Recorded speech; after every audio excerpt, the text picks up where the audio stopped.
agricole commune, de faire de la subvention non plus à l'hectare pour favoriser les plus gros, mais à l'actif, à l'emploi et à l'utilité écologique. Et on propose de refonder la politique agricole commune en politique agricole et alimentaire commune, pour prendre en compte l'ensemble de la chaîne. Parce qu'aujourd'hui, les producteurs n'arrivent pas à vivre de leur travail et les consommateurs voient les prix augmenter. Pourquoi ?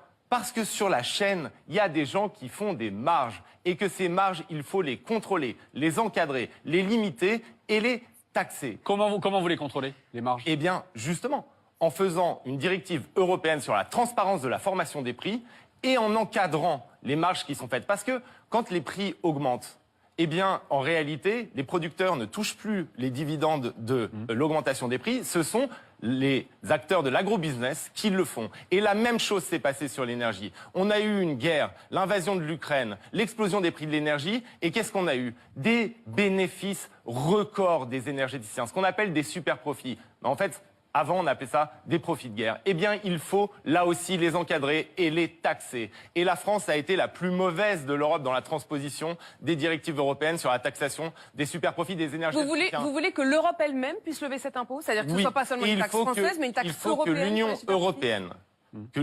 Aujourd'hui, si on veut qu'elle finance, pour tous ceux qui nous regardent et qui nous écoutent, l'Union européenne a beaucoup de pouvoir, mais elle ne peut pas lever l'impôt. Vous voulez qu'elle lève l'impôt? Et donc, l'Union européenne, si on veut qu'elle finance des politiques sociales, ce que tout le monde veut autour de la table, eh bien, il faut qu'elle ait des ressources propres. Et il y a en Europe des multimillionnaires et des milliardaires qui payent moins d'impôts en rapport à leur fortune que les classes moyennes et les classes moyennes supérieures. Eh bien, moi, je vous le dis, c'est inacceptable. Et c'est pour cela que nous nous mobilisons avec notre famille politique pour un impôt sur les plus hauts patrimoines européens. Pas le pêcheur de l'île de Ré, hein. Pas la personne qui a hérité d'une maison.